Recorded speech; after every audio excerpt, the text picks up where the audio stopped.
Hello সবাইকে। সাতক্ষীরা খুলনা অঞ্চলের মানুষের খুবই প্রিয় রান্না করে খাওয়ার একটি ফল, যেটা অন্য অঞ্চলের মানুষ খুব বেশি চেনে না, এমনকি বিষ ফল নামেও চেনে। এই জন্য আমি খুব আগ্রহের সাথে ফলটা আমাদের কাছে এত প্রিয় যে আমি অনেক দিন সংরক্ষণ করে রাখি ফ্রিজে। কীভাবে সেটা দেখাচ্ছি। এই যে প্রথমে আমি কেওড়ার বোটাগুলো ছাড়িয়ে ভালো করে ধুয়ে এভাবে সিদ্ধ করে নিচ্ছি। বারবার নেড়ে নেড়ে সিদ্ধ করতে হবে যেন সব কয়টা কেওড়া ভালো মতো সিদ্ধ হয়। কেউ বেশি কেউ কম হয়ে গেলে এটা আটিটা গলে যাবে, তখন ভালো হবে না। এই আটিটা যেন শক্ত থাকে, গাটা ফেটে আসলেই নামিয়ে নিতে হবে ঝটপট। আমি সবগুলো কেওড়া সিদ্ধ করে নামিয়ে নিয়েছি।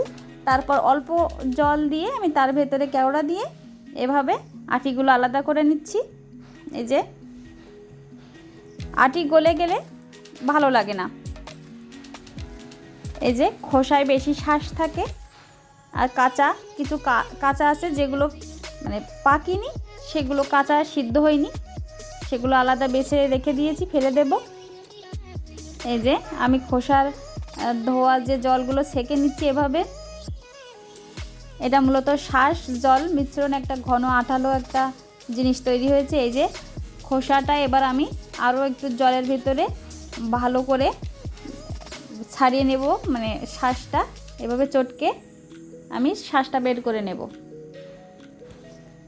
খোসাটা মূলত মানে এটা খেতে টক টক স্বাদের। এটা মূলত টক রান্না করে খায়, মাছ দিয়েও রান্না করা যায়। বেশি কাঁকড়া চিংড়ি মাছ দিয়ে রান্না করলে খুবই ভালো লাগে। তাছাড়া ছোটো কোনো মাছ দিয়ে রান্না করলে ভালো লাগে, বড় মাছ দিয়ে এটা রান্না করলে ভালো লাগে না। আর মিষ্টি দিয়ে রান্না করলে ভালো লাগে। অনেকেই মিষ্টি পছন্দ করে, অনেকেই টক। এই যে আমি এভাবে খোসাগুলো আলাদা করে নিলাম। এবার আটিটা একবার ধুয়ে নিচ্ছি, আটির গায়ে অল্প শ্বাস থাকে। এই যে আমি আলাদা করে ফেলে দিচ্ছি আটি এবং খোসা। এইভাবে খোসার গায়ে একেবারে নেই বলা যায়, এই শ্বাসগুলো এভাবে বের করে নিলাম। তারপর আমি এইভাবে বোতলে ভরে সোজা ডিপ ফ্রিজে রেখে দেব।